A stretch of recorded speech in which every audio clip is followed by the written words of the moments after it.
They made her carry the lunch trays because she looked like someone who belonged in the kitchen, not at the officer's table. No ribbons on her chest, no insignia marking her rank, just a quiet woman in civilian clothes moving between the generals with practiced efficiency. But when she leaned forward to place the salad in front of General Blackwood, her sleeve shifted just enough to reveal something on her uniform that made every officer in that Fort Meridian dining hall freeze in recognition. A small silver star that wasn't just decoration. It was proof of the kind of heroism that most of these colonels had only read about in after-action reports. And the same general who had been ignoring her suddenly realized he was looking at someone whose courage under fire had saved 12 soldiers and earned her the military's third highest honor for valor. Quick pause before we continue. Tell us where in the world are you watching from. If you're enjoying these stories, make sure to hit subscribe because tomorrow's episode is absolutely mind-blowing. That moment was still 3 hours away when Elena Rodriguez arrived at Building 47 on that humid Tuesday morning in early September. The North Carolina heat was already building despite the early hour, and she could feel sweat forming beneath the collar of her pressed white blouse as she walked across the parking lot. Fort Meridian stretched out around her in all directions. A sprawling collection of tan brick buildings and perfectly manicured lawns that housed nearly 15,000 active duty personnel and their families. She'd been making the same walk every morning for 8 months now, but the base still felt foreign to her in ways that had nothing to do with geography. Elena paused at the security checkpoint, flashing her civilian employee badge to the young MP, who barely looked up from his newspaper. 22 years old, maybe 23. With a kind of soft face that suggested he'd never seen anything more dangerous than a training exercise. He waved her through with the bored efficiency of someone who'd processed hundreds of cafeteria workers and maintenance staff before his shift was half over. The administrative wing of Building 47 was already bustling with activity when she pushed through the glass doors. Officers hurried past in crisp ACUs, their boots clicking against the polished linoleum as they headed toward briefing rooms and staff meetings. Elena moved against the current, making her way toward the small office tucked away near the back of the building where the Civilian Food Services Department handled logistics for officer dining facilities. "You're cutting it close," Rosa Martinez called out as Elena settled behind her desk. Rosa was already deep into her morning routine, checking inventory reports and reviewing the day's menu requirements.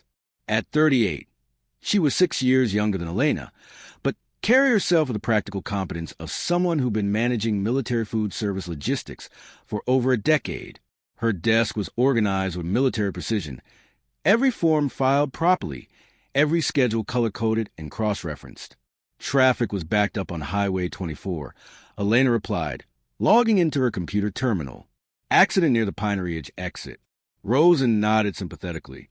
She lived closer to the base in military housing with her daughter, an ex-husband who was stationed at Fort Bragg. The divorce had been finalized 2 years earlier, but they'd maintained an amicable relationship for their daughter's sake. Rosa often talked about how challenging it was to balance work responsibilities with single parenthood, especially when her job required coordinating meals for senior officers who expected everything to run smoothly without ever thinking about the people who made it possible. Elena's living situation was different and more solitary. She rented a small apartment in Pine Ridge, a quiet town of about 8,000 people that had grown up around the base over the past 50 years. The apartment was nothing special. One bedroom with a kitchenette and a view of the parking lot, but it was clean and affordable and close. Enough to work that she could walk when her car was having problems. Most importantly, it was anonymous. Nobody in Pine Ridge knew much about her background, and that's exactly how she preferred it. The morning passed quickly as Elena worked through her assigned tasks. Purchase order for next week's officer dining events, inventory reconciliation for the monthly audit, coordination emails with various department heads about dietary restrictions and menu modifications. It was detail-oriented work that required attention to accuracy and timing, but wasn't particularly challenging for someone with Elena's background and experience. Around 10:30, Captain Derek Morrison appeared in their office doorway with the kind of casual arrogance that seemed to come naturally to certain types of young officers. He was tall and lean with perfectly styled hair and a uniform that looked like it had been pressed by someone else. Everything about his bearing suggested he'd grown up with money and privilege. The kind of person who'd never had to wonder whether his opinions mattered or if his voice would be heard.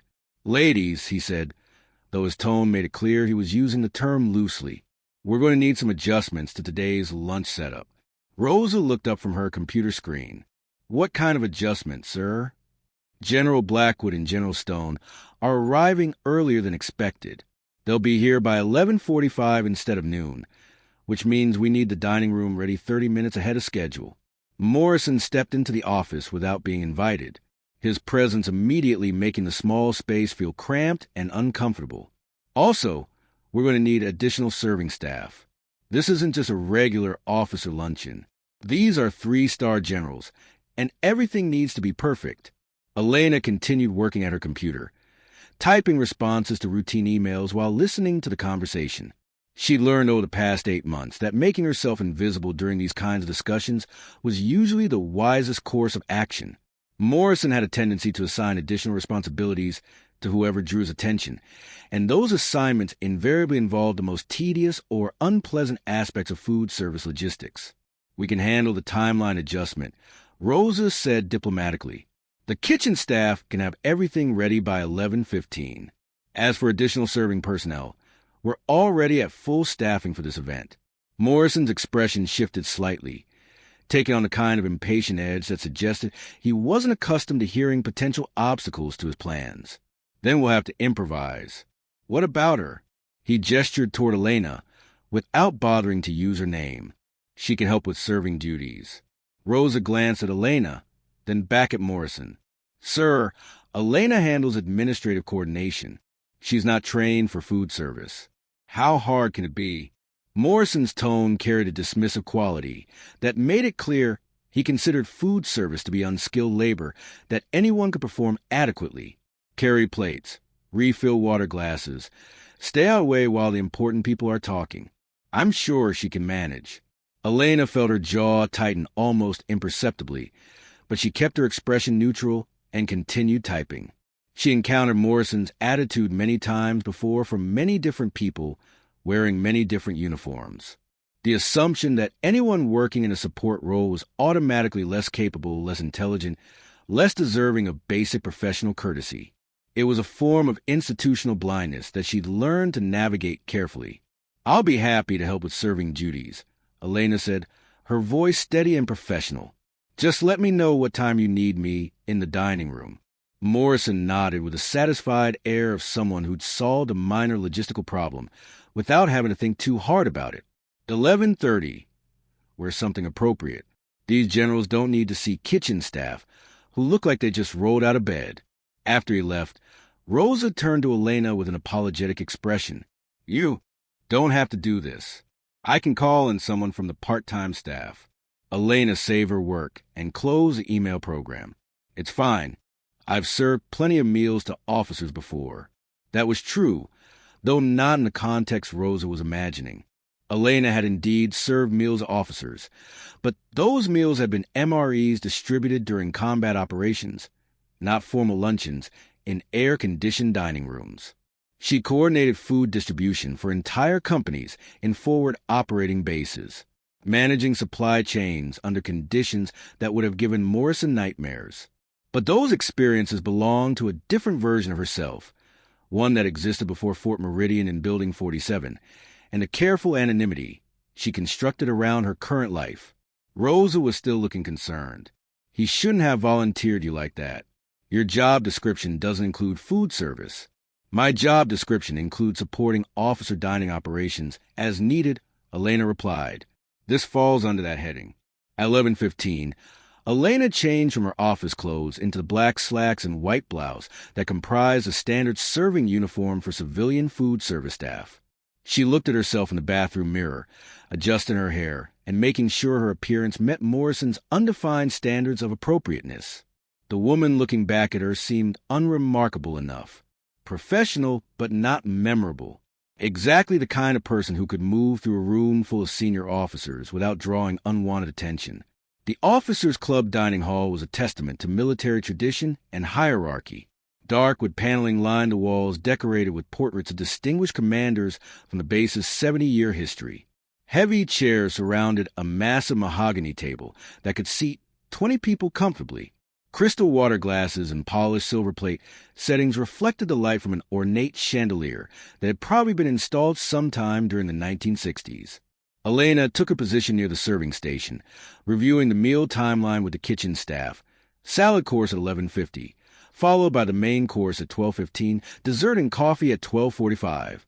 Simple enough, though she knew from experience that simple plans had a way of becoming complicated when senior officers were involved.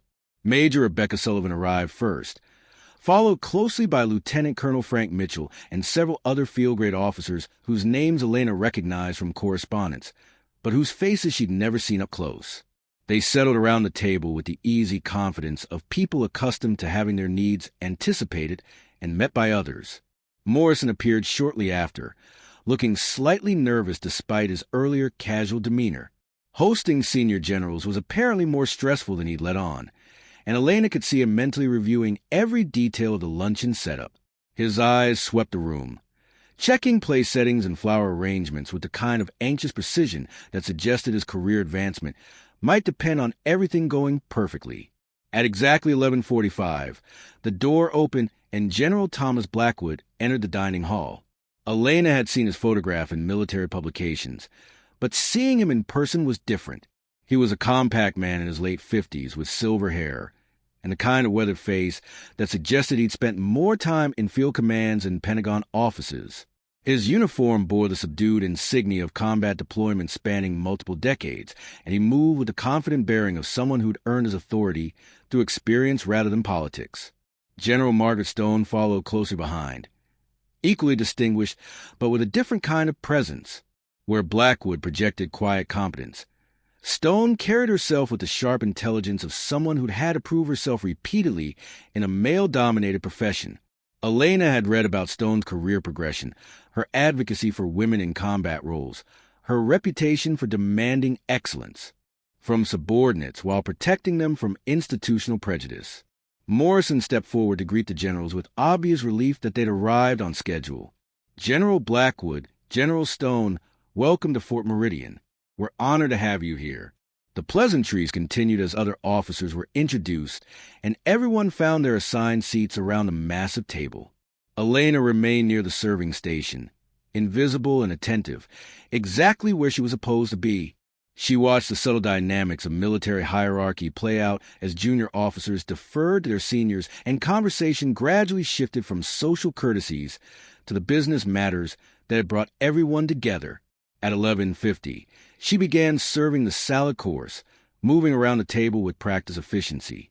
The conversations continued around her as she placed each plate carefully, making sure not to interrupt the flow of discussion about budget allocations and personnel assignments. She was part of the background now, essential but unnoticed, exactly the way Morrison had intended. But as she leaned forward to place General Blackwood's salad in front of him, her sleeve shifted slightly, revealing a small detail that would change everything about the next hour of her life. She didn't notice it herself, focused as she was on the simple task of proper plate placement. But General Blackwood noticed, and in that moment of recognition, Elena Rodriguez's carefully constructed anonymity was about to shatter completely. Telling and preparing this story took us a lot of time. So, if you're enjoying it, subscribe to our channel. It means a lot to us. Now, back to the story. General Thomas Blackwood had spent 34 years in uniform, most of them in positions where recognizing important details could mean the difference between mission success and catastrophic failure. He developed an instinct for noticing things that other people missed, subtle indicators that revealed more than their bearers intended. When Elena Rodriguez leaned across the table to place his salad, the brief glimpse of metal pinned to her blouse sent a shock of recognition through him that he struggled to conceal. The Silver Star, America's third highest military decoration, awarded for gallantry and action against an enemy of the United States. Blackwood had seen plenty of them during his career, had even recommended several soldiers for the honor, but he'd never encountered one being worn by someone serving lunch in an office or dining facility. The incongruity was so jarring that he found himself staring at Elena as she moved to the next place setting, trying to reconcile what he'd just seen with the quiet woman in civilian clothes who'd been invisible to everyone else in the room. General Blackwood. Major Sullivan was looking at him expectantly, clearly waiting for a response to something he'd missed entirely. "I'm sorry, Major. Could you repeat the question?" Sullivan's expression suggested mild surprise that a three-star general needed clarification, but she covered it diplomatically. "I was asking about your assessment of the new joint training protocols we've been implementing." Blackwood forced himself to focus on the conversation, but his peripheral vision remained fixed on Elena as she continued around the table. Her movements were economical and precise, each step calculated to minimize disruption while maximizing efficiency. It was a kind of spatial awareness that came from military training, the instinctive understanding of how to move through dangerous environments without drawing unwanted attention. "The protocols show promise," Blackwood replied, though his mind was racing through possibilities. "But implementation varies significantly between units. Some commanders embrace the changes, others resist them."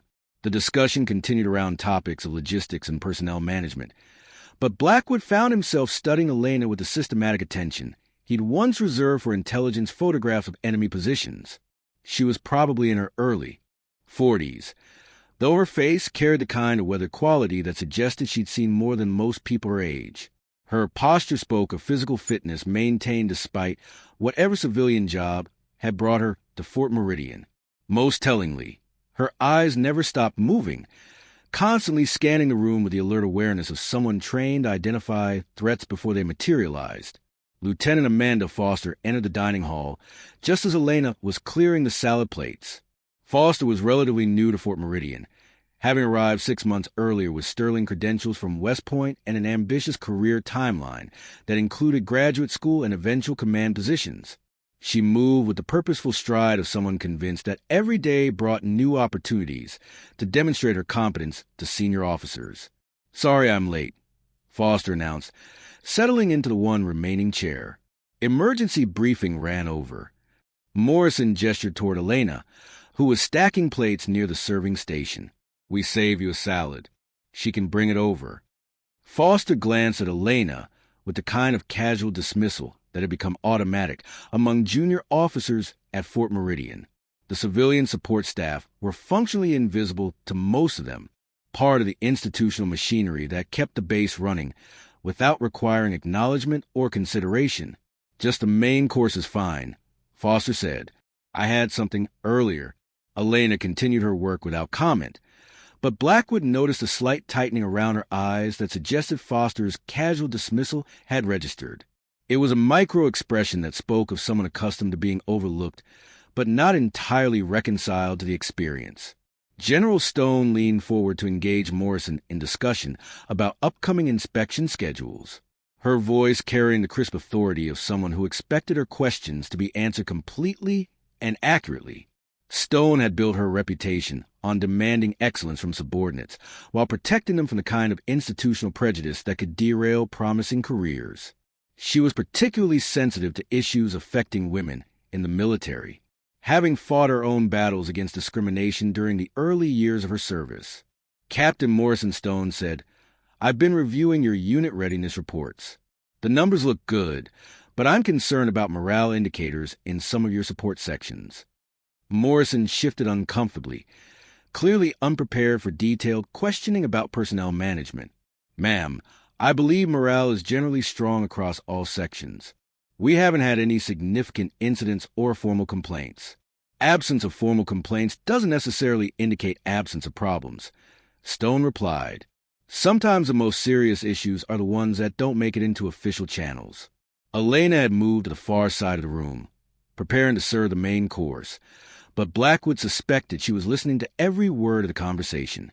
Her positioning allowed her to monitor the entire room, while appearing focused on logistical tasks, another habit that suggested military training rather than civilian food service experience. The kitchen staff began bringing in the main course, and Elena resumed her serving duties with the same quiet efficiency she demonstrated earlier. As she approached Blackwood's chair with a plate of herb-rusted salmon and roasted vegetables, he made a decision that would change the trajectory of the entire luncheon. "That's an interesting pin you're wearing," he said quietly, his voice pitched low enough that the other conversations around the table continued uninterrupted. Elena's hand froze for just a moment as she set down his plate, but she recovered so quickly that anyone else would have missed the reaction entirely. Blackwood didn't miss it, and he filed away the information along with everything else he'd observed about her during the past 20 minutes. "Thank you, sir," Elena replied, her voice steady, but carefully neutral. "Where did you serve?" The question was direct but quietly spoken, maintaining the illusion of casual conversation, while probing for information that could confirm his suspicions. Elena glanced around the table, noting that the other officers were engaged in their own discussions and paying no attention to the exchange between a general and a server. "Afghanistan, sir. 3 deployments." Blackwood nodded slowly, pieces of the puzzle clicking into place. Afghanistan veterans from Elena's generation would have seen some of the heaviest fighting of the entire war, particularly if they'd done multiple deployments during the surge years. The Silver Star wasn't awarded lightly, especially not to soldiers who'd served in support roles that kept them away from direct combat.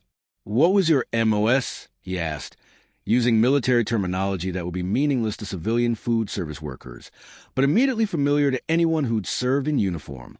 68 Whiskey, sir. Combat Medic Specialist." Combat Medic.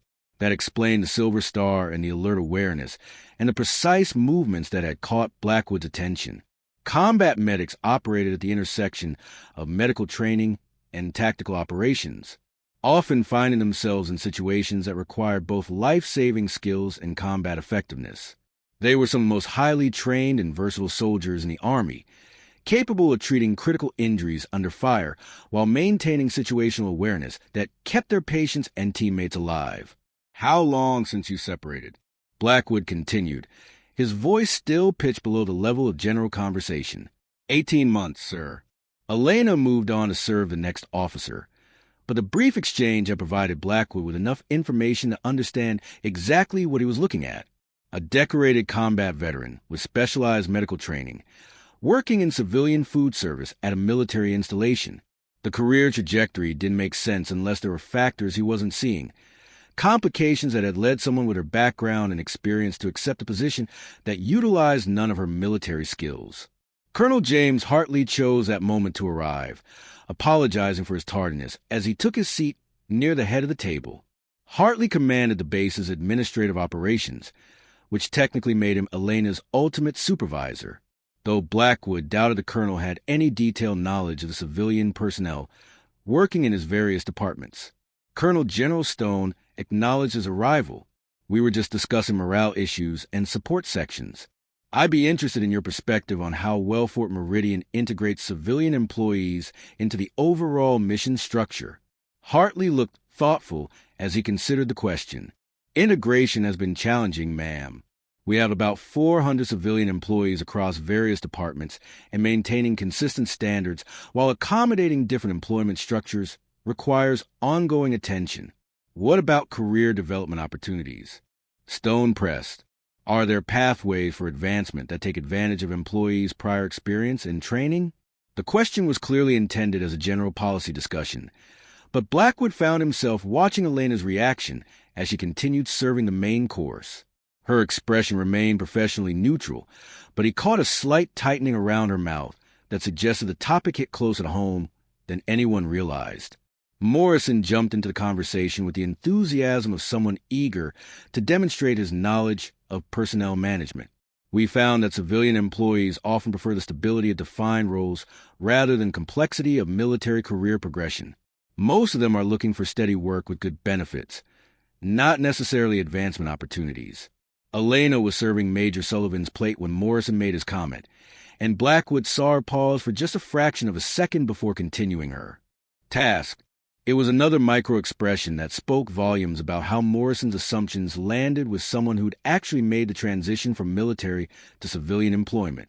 "That's an interesting perspective," Stone said, though her tone suggested she wasn't entirely convinced. "Have you conducted any formal surveys or focus groups to verify those preferences?" Morrison's confident expression faltered slightly. "Not formally, ma'am. But informal feedback suggests most civilian employees are satisfied with their current assignments." Blackwood suspected that Morrison's informal feedback consisted primarily of conversations with other officers rather than actual discussions with civilian employees. It was a kind of institutional blindness that led to policy decisions based on assumptions rather than evidence, creating systems that worked well for administrators but poorly for the people they were supposed to serve. Elena finished serving the main course and retreated to her position near the serving station, where she began preparing for the dessert course scheduled for 12:45. Her movements remained economical and professional, but Blackwood noticed she kept glancing toward the kitchen door as if calculating escape routes or response times. Another habit that spoke of combat experience and tactical training. The conversation around the table had shifted to budget allocations and equipment procurement topics that generated animated discussion among the field-grade officers present.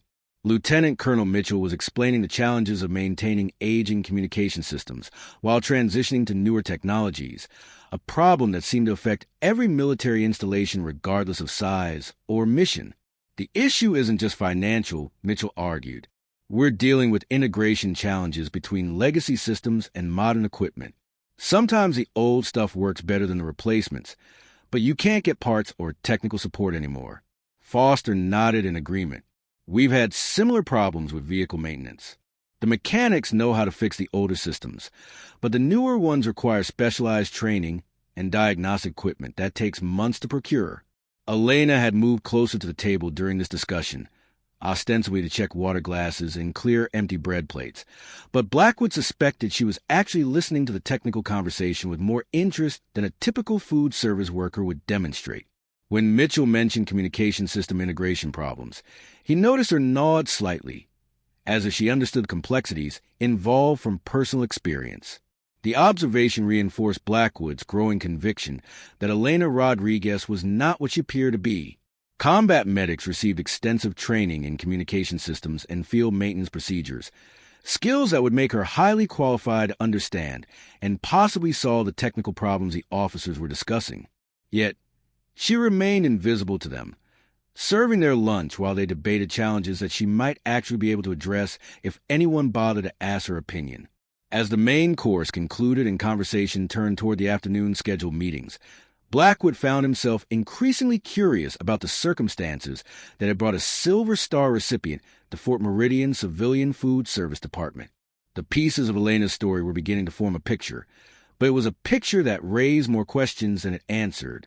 Whatever had happened to Elena Rodriguez between her last day in Afghanistan and her first day at Fort Meridian, Blackwood was becoming convinced it represented exactly the kind of institutional failure that General Stone had been alluding to in her questions about morale and career development. Here was someone with proven leadership ability and specialized skills, reduced to serving lunch to officers who didn't even acknowledge her existence.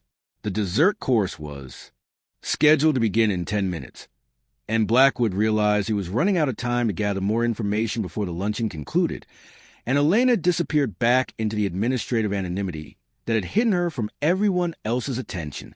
He needed to understand more about her situation, but doing so would require careful maneuvering that didn't compromise her position or create unwanted attention from officers who might not appreciate having their assumptions challenged. As Elena began arranging dessert plates on her serving tray, Blackwood made another decision that would prove crucial to everything that followed. This conversation was far from over, and before the day ended, he intended to understand exactly how a decorated combat veteran had ended up invisible in a room full of people who should have been seeking her expertise rather than ignoring her presence. The dessert course arrived with the precision timing that military dining facilities prided themselves on. Though Elena suspected most of the officers around the table took such efficiency for granted, she moved between the kitchen and dining room, carrying individual portions of key lime pie and coffee service. Her movements as measured and economical as they'd been throughout the meal. But now she was acutely aware that General Blackwood was watching her with an attention that went beyond casual observation.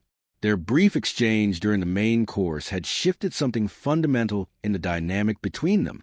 Elena had spent 8 months perfecting the art of professional invisibility, becoming so unremarkable that officers looked through her as if she were part of furniture.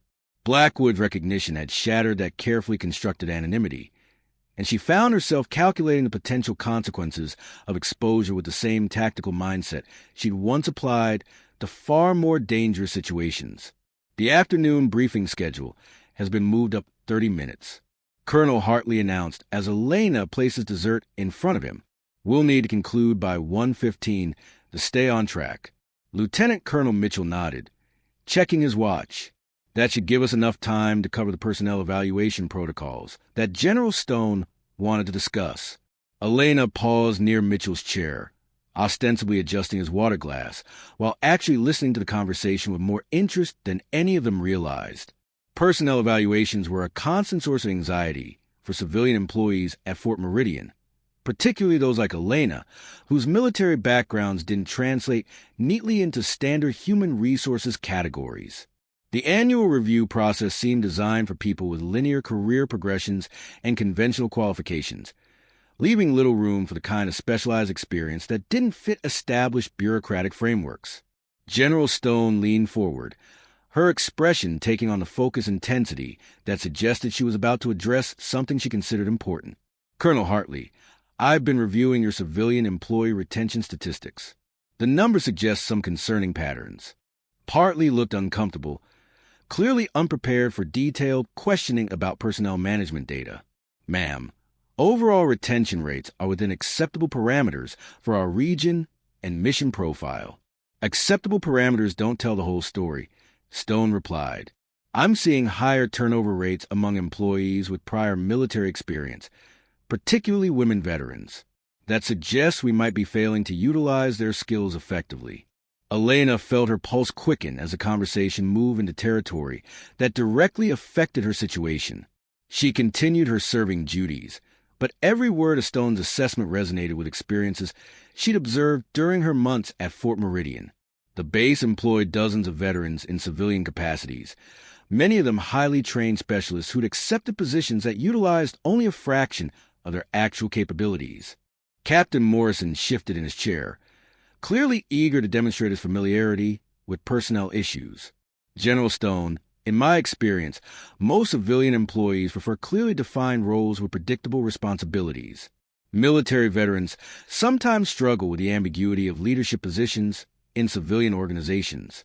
Elena's jaw tightened imperceptibly at Morrison's confident generalization. She'd heard variations of the same argument countless times during her job search after leaving active duty. Well-meaning administrators who assumed that veterans needed simple structured work environments because military service had somehow limited their ability to adapt to complex civilian roles. It was a perspective that revealed more about the speaker's biases than about veterans' actual capabilities. "That's an interesting theory," Blackwood interjected, his tone carefully neutral. "Have you had opportunities to test it through direct engagement with the veterans in question?" Morrison's confidence faltered slightly. "Sir, I've had informal conversations with several civilian employees about their job satisfaction and career objectives. And what did those conversations reveal about their actual career aspirations versus their current assignments?" Stone pressed, following Blackwood's lead in a way that suggested both generals had recognized something important in the discussion. Elena moved to the coffee station, preparing to refill cups.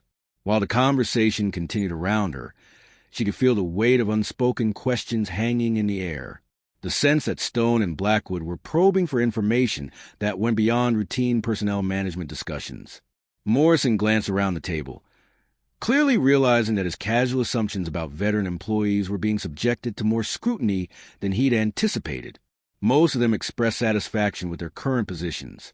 They seemed to appreciate the stability and predictable schedule that civilian employment provides. "Most of them," Stone repeated. "What about the ones who didn't express satisfaction?" The question hung in the air like smoke from a battlefield. Elena felt every muscle in her body tense as she recognized the direction the conversation was heading. Stone wasn't asking theoretical questions about personnel policy.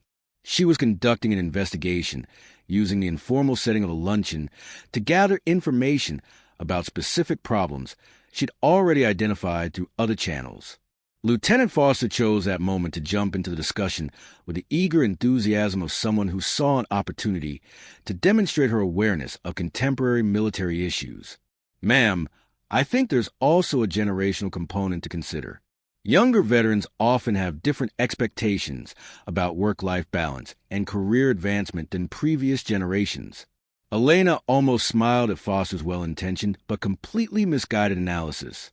At 26, Foster was actually younger than most of the veterans she was attempting to categorize, and her perspective on generational differences seemed to come entirely from leadership training seminars rather than actual experience working with transitioning military personnel. Lieutenant Foster, Blackwood said, his voice carrying a slight edge of authority that suggested he wanted to redirect the conversation. What's your assessment of how well Fort Meridian utilizes the specialized skills that veterans bring to civilian positions? Foster looked momentarily flustered by the direct question. Sir, I believe we make good use of their general military experience in terms of discipline and reliability. Their general military experience, Stone repeated, emphasizing the qualifier in a way that suggested she found it inadequate. What about their specialized technical skills, leadership training, and operational expertise? Elena reached General Stone's chair to refill her coffee, moving with the same professional efficiency she'd maintained throughout the meal. But as she leaned forward to pour, Stone looked up at her with a kind of direct attention that made Elena realize she was no longer invisible to everyone in the room. Thank you, Stone said, though her tone suggested the gratitude extended beyond appreciation for coffee service. You've been very attentive throughout this meal. Elena nodded professionally. Thank you, ma'am. But Stone didn't look away immediately, and Elena found herself subjected to the same kind of systematic assessment that Blackwood had been conducting. Stone's expression suggested someone evaluating a tactical situation, gathering information through observation and analysis rather than direct questioning. Have you worked at Fort Meridian? Long Stone asked her question pitched as casual conversation, but carrying undertones that suggested deeper interest. 8 months, ma'am, and before that Elena glanced briefly at Blackwood, who was watching the exchange with obvious interest. She could feel the weight of everyone's attention now. The sense that her carefully constructed anonymity was dissolving with each question. Previous employment was in a different field. Ma'am, Stone smiled slightly, recognizing Elena's diplomatic evasion for what it was, a different field. That's an interesting way to put it. Colonel Harley looked confused by the sudden focus on one of the civilian employees, but he seemed reluctant to interrupt the conversation between 2 3-star generals and a member of his support staff. Morrison appeared equally puzzled, though Elena could see him trying to calculate why senior officers would show interest in someone he'd assigned to serving duties just hours earlier. The tension in the room was becoming palpable. Though most of the officers didn't understand its source, Elena felt like she was balancing on a knife's edge, trying to maintain her professional composure while managing a conversation that threatened to expose everything she'd worked to keep private since arriving at Fort Meridian. Elena, Blackwood said, using her first name for the first time since the meal began. Would you mind joining us for a moment? Elena felt her heart rate spike, though she kept her expression neutral. Being invited to sit at the table would shatter the last pretense that she was simply part of the support staff, but refusing a direct request from a 3-star general wasn't a viable option. Of course, sir. She sat down the coffee carf and approached the table, acutely aware that every officer present was now staring at her with varying degrees of curiosity and confusion. Morrison looked particularly bewildered, as if the natural order of military hierarchy had suddenly been turned upside down. Stone gestured toward an empty chair near the head of the table. Please have a seat. Elena settled into the chair with the same economical movements she'd used throughout the meal, but she could feel the shift in dynamics as she transitioned from server to participant. The change in perspective was jarring, like moving from the wings onto center stage in the middle of a performance. Elena Rodriguez, Blackwood said, though it wasn't really a question. That's your full name? Yes, sir. And your previous field of employment was military service? Elena met his gaze directly. Yes, sir. The confirmation rippled around the table, like a stone thrown into still water. Morrison's mouth actually fell open slightly, while Foster looked like she was trying to recalculate everything she thought she knew about generational differences among veterans. Even Colonel Hartley seemed surprised, though Elena suspected he should have been more familiar with the backgrounds of his civilian employees. What was your rank at separation? Stone asked, her voice taking on the formal tone of an official inquiry. Staff Sergeant, ma'am. Branch of service. Army, ma'am.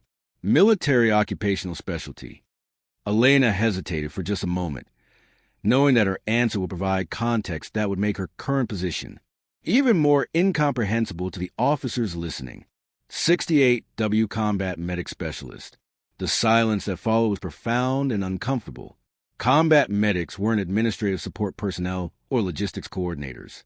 They were highly trained medical professionals with specialized tactical skills capable of providing emergency trauma care under fire while maintaining the situational awareness necessary to keep themselves and their patients alive in hostile environments. Lieutenant Colonel Mitchell was the first to break the silence. Staff Sergeant Rodriguez, forgive my confusion, but combat medics typically have extensive training in emergency medicine and field operations. How did that lead to a position in food service logistics? Elena looked around the table, noting the expressions of genuine puzzlement on most of the faces staring back at her. These were intelligent, experienced officers who understood military career progressions and skill specializations. The disconnect between her training and her current assignment was obviously apparent to all of them. The transition from military to civilian employment can be challenging, sir. Elena replied diplomatically. Sometimes the available positions don't align perfectly with military experience. Morrison finally found his voice, though he seemed to be struggling with the implications of what he just learned. Staff Sergeant, when you said you could help with serving duties this morning, you didn't mention your medical background. Elena turned to look at him directly. You didn't ask about my background, sir. You asked if I could carry plates and refill water glasses. The response was delivered in the same professional tone she'd maintained throughout the meal, but it carried an edge that made Morrison flush slightly. He'd made assumptions about her capabilities based on her current job assignment, and Elena's polite correction highlighted the inadequacy of those assumptions without directly challenging his authority. General Stone leaned back in her chair, studying Elena with the focused attention of someone who found exactly what she'd been looking for. Staff Sergeant Rodriguez, how many deployments did you complete during your military service? 3, ma'am, all to Afghanistan and your decorations. Elena felt the moment of truth approaching like an incoming artillery round. The question she'd been dreading since Blackwood first noticed her uniform detail. The revelation that would strip away the last of her carefully maintained anonymity. Multiple campaign ribbons, combat medical badge, Army Combination medals, she said, listing the standard awards that most combat veterans accumulated during multiple deployments. Then, after a pause that seemed to stretch for hours, she continued, and the Silver Star, ma'am. The silence that followed was absolute, not just quiet, but the kind of profound stillness that occurs when everyone present realizes they've witnessed something that changes their understanding of reality. Elena could hear the air conditioning system cycling in the background, the distant sound of traffic from the street outside, the barely audible ticking of the ornate clock on the far wall. General Blackwood nodded slowly as if Elena had just confirmed something he'd suspected for the past hour. General Stone's expression shifted from professional interest to something approaching amazement. The other officers around the table looked like they were trying to process information that didn't fit with anything they thought they knew about the woman who'd been serving their lunch. The Silver Star, America's third highest military decoration for valor in combat, awarded to soldiers who displayed gallantry and heroism in the face of enemy action. Lena Rodriguez wasn't just a veteran working in civilian food service. She was a decorated war hero. And somehow everyone in the room except 2 3-star generals had completely failed to recognize what they were looking at. Captain Derek Morrison felt like the ground beneath his chair had suddenly shifted, leaving him suspended over an abyss of professional humiliation. For the past 3 hours, he'd been treating a Silver Star recipient like kitchen staff, assigning her to carry trays and refill water glasses, while he pontificated about personnel management to 2 3-star generals. The realization crashed over him with the force of an avalanche, each detail of their morning interactions taking on new and mortifying significance. Elena Rodriguez sat quietly in her chair, watching the officers around the table process information that fundamentally altered their understanding of who she was and what her presence at Fort Meridian represented. She could see the calculations happening behind their eyes, the rapid mental adjustments as they tried to reconcile the decorated combat veteran with the invisible civilian employee they'd overlooked for months.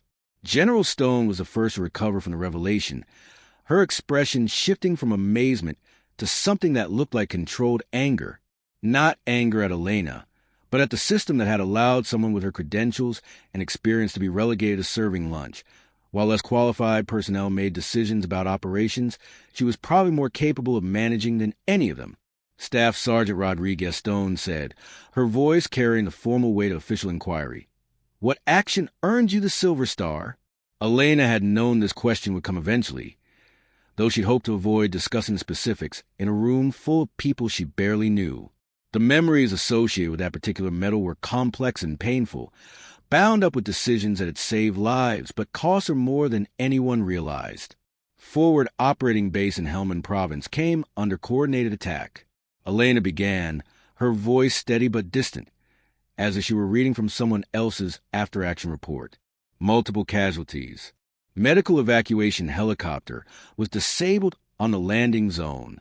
I provided emergency trauma care to 12 wounded soldiers while the base was still under fire, then organized and led their evacuation to a secondary extraction point under enemy contact.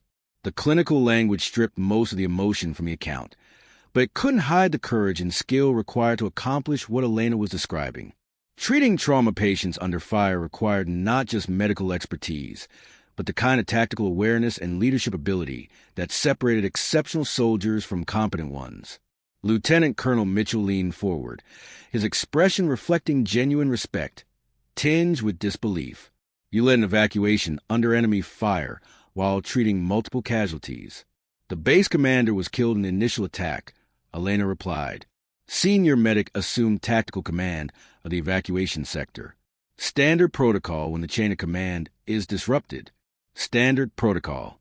Elena's matter-of-fact description made it sound routine, but everyone at the table understood that assuming command during a complex tactical situation while simultaneously providing emergency medical care was anything but standard.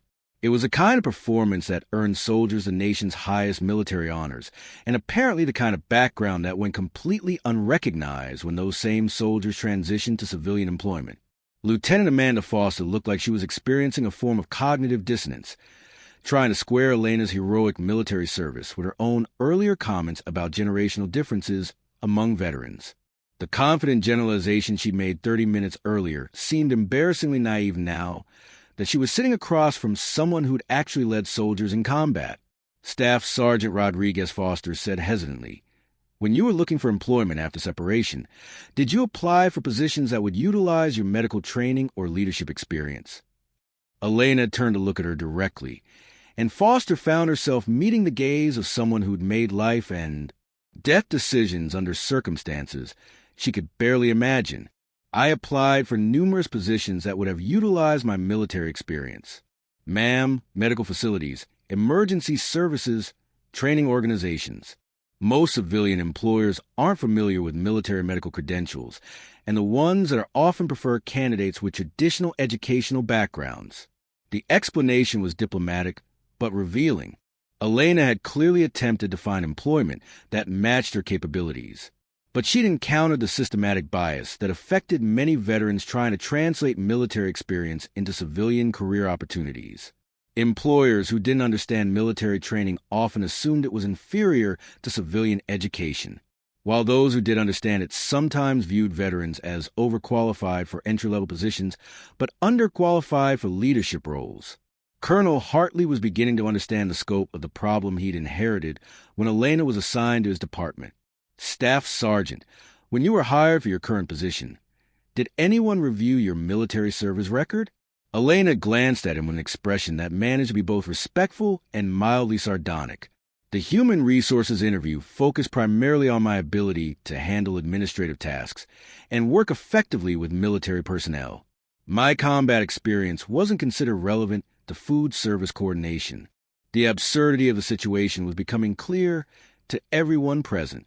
Elena Rodriguez possessed leadership skills that had been proven under the most extreme conditions imaginable. Medical training that could save lives, and operational experience that was directly applicable to military logistics and personnel management.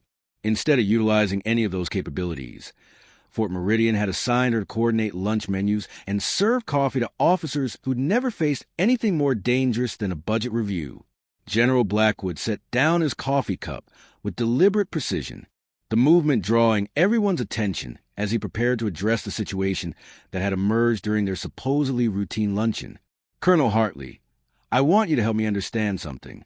Fort Meridian employs a Silver Star recipient in civilian food services, while simultaneously struggling with morale problems in support sections and personnel management challenges that require exactly the kind of leadership and medical expertise she demonstrated in combat. Does that strike you as an efficient use of available human resources?" Hartley's face flushed slightly as he recognized the trap that had been constructed around him through his own administrative negligence. "Sir, I'll need to review the personnel files to understand how this situation developed." "You'll need to review the personnel files," Blackwood repeated, his tone suggesting that Colonel Hartley should have been more familiar with the backgrounds of his employees before being questioned about it by visiting generals. "What does that review tell you about your understanding of the people working in your command?" The question was pointed enough to make everyone at the table uncomfortable, but it highlighted exactly the kind of institutional blindness that Stone had been probing throughout the meal. Leaders who made decisions about personnel without understanding the actual capabilities of the people they were managing, creating systems that wasted talent, while simultaneously complaining about the lack of qualified personnel. Captain Morrison finally found his voice, though he seemed to be struggling with the implications of everything he'd learned. "General Blackwood, if I'd known about Staff Sergeant Rodriguez's background this morning, I would have handled the situation differently." Elena looked at Morrison with an expression that was professionally neutral, but carried undertones that suggested she wasn't entirely convinced by his explanation. "Captain Morrison, my background hasn't changed since this morning. The only thing that's changed is your awareness of it." The response was delivered quietly, but it cut through Morrison's attempt at damage control with surgical precision. Elena wasn't accepting his implicit argument that ignorance excused his treatment of her. She'd been the same person with the same qualifications and experience when he'd assigned her to serving duties, as she was now that he knew about her Silver Star. General Stone nodded approvingly at Elena's response. "That's exactly the point we need to address. How many other qualified personnel are we overlooking because we make assumptions based on current job assignments rather than actual capabilities?" Rosa Martinez chose that moment to appear in the dining hall doorway, clearly wondering why the luncheon was running significantly longer than scheduled. She took in the scene with obvious confusion, noting that Elena was sitting at the officers' table instead of managing the cleanup that should have begun 20 minutes earlier. "Excuse me," Rosa said hesitantly, "but the kitchen staff is asking about the dessert service and afternoon cleanup schedule." Elena started to rise from her chair, automatically reverting to her serving role, but General Stone gestured for her to remain seated. "Rosa, isn't it? Please join us for a moment. I'd like to ask you some questions about personnel management in the civilian support sections." Rosa looked even more confused as she approached the table, clearly uncertain about why two three-star generals wanted to discuss personnel issues with food service coordinators. She settled into a chair near Elena, glancing between the assembled officers with the expression of someone who'd walked into the middle of a conversation she didn't understand. Rosa Stone continued, "You work closely with Elena in food service coordination. Have you observed any situations where her skills and experience might be better utilized in different assignments?" Elena felt a moment of panic as she realized Stone was about to expose her to exactly the kind of attention and scrutiny she'd been working to avoid since arriving at Fort Meridian.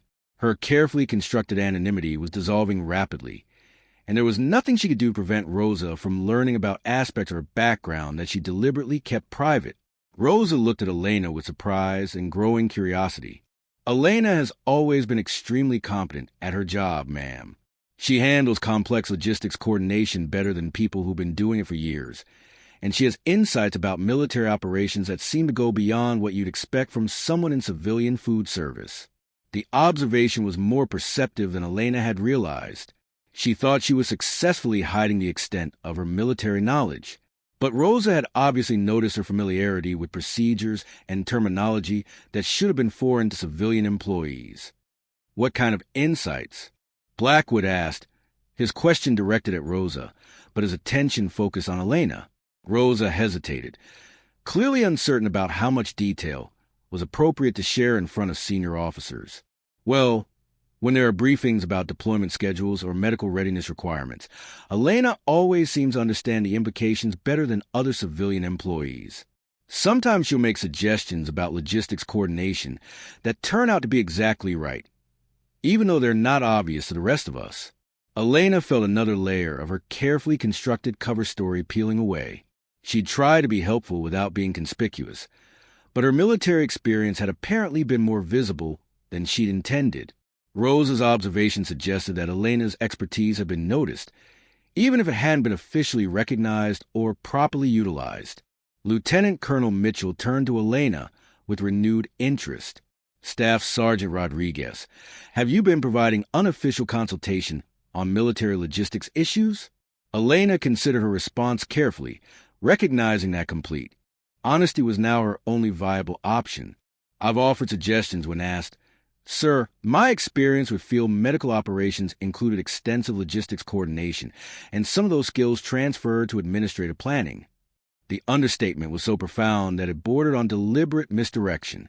Elena's experience with field medical operations had included managing casualty evacuation procedures under fire, coordinating medical supply chains in hostile territory, and making tactical decisions that affected the lives of dozens of soldiers. Her logistics expertise was hard-earned through conditions that made civilian administrative planning look simple by comparison. General Stone was beginning to understand the full scope of the wasted opportunity that Elena's current assignment represented.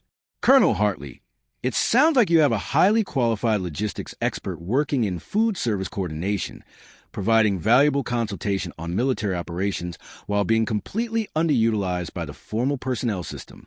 Hartley was starting to look like someone who discovered a serious problem that would require immediate and comprehensive solutions. Ma'am, it appears we need to conduct a thorough review of civilian personnel assignments to ensure we're making appropriate use of available expertise. The admission was necessary but embarrassing, acknowledging that Fort Meridian's leadership had failed to recognize and utilize the capabilities of their own employees. Elena Rodriguez represented exactly the kind of wasted talent that Stone had been investigating, and her situation was probably just the most visible example of a broader institutional problem. Elena sat quietly as the conversation swirled around her, watching senior officers discuss her qualifications and potential as if she weren't present. It was a familiar dynamic from her military service, the tendency for command decisions to be made about people rather than with them. But now, for the first time in months, those decisions seemed likely to result in recognition of her actual capabilities rather than continued invisibility. The afternoon briefings that had seemed so important 3 hours earlier were now clearly secondary to the personnel management crisis that had been exposed during what was supposed to be a routine luncheon. Elena Rodriguez's Silver Star had revealed institutional problems that went far beyond one misassigned veteran. And addressing those problems was going to require the kind of comprehensive policy changes that would affect every civilian employee at Fort Meridian. The woman who'd been serving lunch to officers who didn't know her name was about to become the catalyst for reforms that would fundamentally change how the base recognized and utilized the talents of all its personnel. The weight of everyone's attention pressed down on Elena like the oppressive heat of an Afghan summer. She'd spent 18 months carefully constructing a life where her military service was a private matter known only to her and the Department of Veterans Affairs counselors who helped manage her transition benefits. Now sitting in the officers' club dining hall with 2 3-star generals in a room full of field-grade officers, that privacy was evaporating with each passing minute. General Stone leaned forward, her expression combining professional interest with genuine concern. Staff Sergeant Rodriguez, I'd like to understand more about your transition from active duty. What led you to separate from the Army? Elena felt her throat tighten slightly, though she kept her expression composed. The question touched on territory she'd been reluctant to explore, even with trained counselors, let alone in a room full of strangers who'd been treating her like furniture just hours earlier. Medical discharge, ma'am. Service-connected disabilities that were deemed incompatible with continued active duty. The clinical language provided necessary information without revealing the complex web of physical and psychological challenges that had ended her military career. Elena had learned to discuss her separation in bureaucratic terms that satisfied official inquiries without exposing the personal struggles that still affected her daily life. Dr. Patricia Wells had warned her during their sessions at the VA Medical Center that avoiding emotional processing could delay long-term recovery. But Elena had found that compartmentalization was often the only way to function in civilian environments that didn't understand military trauma. Most people wanted simple explanations for complex situations, and Elena had become skilled at providing sanitized versions of her story that protected both her privacy and their comfort. Rosa looked at Elena with surprise and growing understanding. They'd worked together for 8 months, shared coffee breaks and casual conversations about everything from weekend plans to favorite television shows. But Elena had never mentioned medical disabilities or the circumstances surrounding her military separation. "Elena," Rosa said softly, "you never told me you were dealing with service-connected health issues." Elena turned to meet her friend's concerned gaze. "It's not something I discuss at work. Most people don't understand military medical classifications, and explaining them usually creates more questions than it answers." The response was honest, but incomplete. Elena's reluctance to discuss her medical status had more to do with protecting herself from well-meaning but intrusive questions than with educating civilians about military health care. She discovered that mentioning combat injuries or PTSD often led to uncomfortable conversations, where people either treated her like a victim who needed special consideration or like a potential threat who might become unstable under stress. Lieutenant Colonel Mitchell cleared his throat carefully. "Staff Sergeant Rodriguez, if you're comfortable discussing it, what type of medical conditions led to your discharge?" Elena weighed her response, recognizing that continued evasion would probably generate more curiosity than selective honesty. "Traumatic brain injury from explosive devices, chronic pain from orthopedic injuries, and post-traumatic stress disorder." The combination was determined to be incompatible with combat arms assignments. The list sounded clinical and impersonal, but each item represented months of medical evaluations, therapy sessions, and painful adjustments to limitations she'd never expected to face. The TBI caused persistent headaches and occasional cognitive issues that affected her concentration during stressful situations. The orthopedic injuries meant constant low-level pain in her left knee and shoulder, manageable with medication, but noticeable during long shifts or changes in weather. The PTSD was the most complex challenge, creating hypervigilance and sleep disruption that could be triggered by unexpected sounds or crowded situations. General Blackwood nodded with the understanding of someone who'd seen many soldiers struggle with similar challenges. "Those are common injuries for personnel who serve in Afghanistan during the time frame of your deployments. How has the VA been handling your care and transition support?" Elena appreciated that Blackwood's question focused on systemic issues rather than personal details. The VA Medical Center has been helpful with ongoing treatment and disability compensation. The vocational rehabilitation program provided some job placement assistance, but there's often a disconnect between military experience and civilian employment requirements. The understatement concealed months of frustration dealing with bureaucratic systems that seemed designed to process paperwork rather than address the actual needs of transitioning veterans. Elena's vocational counselor had been well-intentioned, but had little understanding of how to translate specialized military skills into civilian career opportunities.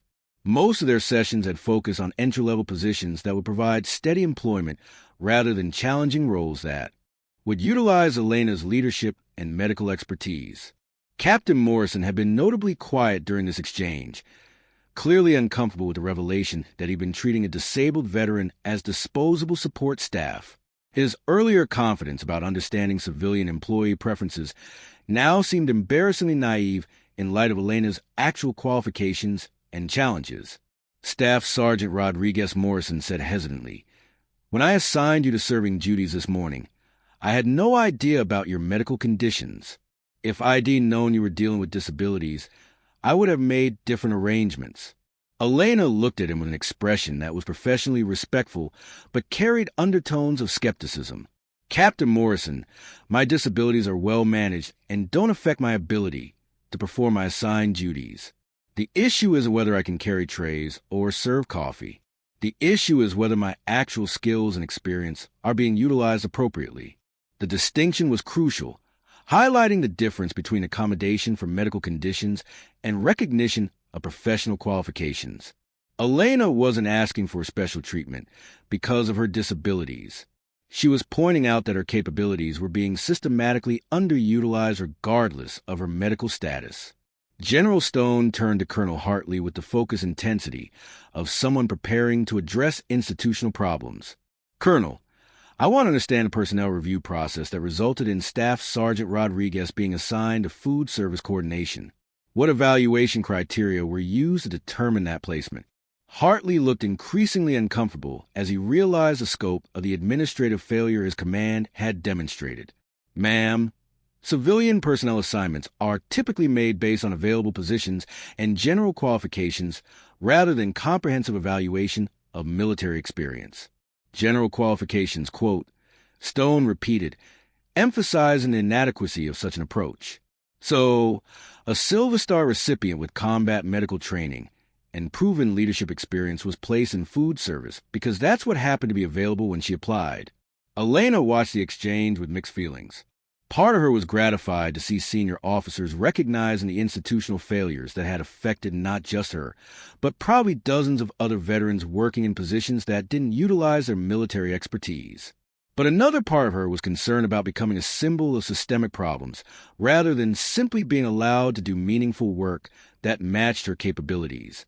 Father Miguel Santos appeared in the dining hall doorway, clearly surprised to find the luncheon still in progress. The base chaplain was a familiar figure around Fort Meridian, known for his pastoral care and advocacy for military families dealing with deployment stress and reintegration challenges. Elena had attended services at the base chapel occasionally, drawn to the sense of community that reminded her of the camaraderie she'd lost when leaving active duty. "Excuse me," Father Santos said, noting the serious expressions around the table. "I was looking for Staff Sergeant Rodriguez. She usually stops by the chapel office on Tuesday afternoons to help with veteran support group preparations." Elena felt a moment of embarrassment as she realized her volunteer work was about to become part of the impromptu personnel review that had taken over the luncheon. She'd been helping Father Santos coordinate support services for transitioning veterans, drawing on her own experiences to provide practical advice and emotional support for military personnel dealing with similar challenges. General Stone looked at Elena with renewed interest. "You volunteer with Veteran Support Services?" Elena nodded reluctantly. "Father Santos runs weekly meetings for personnel transitioning out of active duty. I help with logistical coordination and sometimes share experiences about navigating VA systems and civilian employment." The revelation added another layer to the picture of Elena's qualifications and community engagement. Not only was she a decorated combat veteran with specialized medical training, she was also actively involved in helping other veterans navigate the same transition challenges she'd faced. Her insights and experience were valuable enough that the base chaplain sought her assistance with official support programs. Father Santos stepped closer to the table, recognizing that he'd walked into an important discussion. "General Stone, if I may, Staff Sergeant Rodriguez, has been invaluable in our veteran transition programs. Her ability to connect with struggling veterans and provide practical guidance has helped dozens of service members avoid some of the common pitfalls of civilian reintegration." Elena felt increasingly exposed as more details of her background and activities became public knowledge. She deliberately kept her volunteer work separate from her civilian employment, partly to maintain professional boundaries, but mostly to preserve some privacy about her personal experiences and ongoing recovery process. Rosa was looking at Elena with a mixture of admiration and bewilderment. "Elena, you never mentioned any of this. The veteran support work, the medical training, the combat experience. We've been working together for months, and I had no idea." Elena met her friend's gaze with an expression that was apologetic but firm. "Rosa, I wasn't deliberately hiding information from you. I just don't typically discuss my military service in workplace settings. Most people don't know how to respond to that kind of background, and it often creates uncomfortable dynamics." The explanation revealed another aspect of the challenges facing veterans in civilian workplaces. Elena's reluctance to discuss her military service wasn't about secrecy or shame. It was about protecting herself from the complex reactions that combat veterans often encountered when their backgrounds became known. Some people became uncomfortably differential, treating veterans like heroes who couldn't be questioned or criticized. Others became nervous or suspicious, worrying about potential violence or instability. Both reactions interfered with normal professional relationships. Lieutenant Amanda Foster had been listening to the conversation with growing awareness of how little she understood about veteran transition issues despite her confident earlier generalizations. Staff Sergeant Rodriguez, you mentioned that most people don't know how to respond to military backgrounds. What would be more helpful for veterans in civilian workplaces? Elena considered the question carefully, recognizing an opportunity to educate officers who might be in positions to influence policy and workplace culture.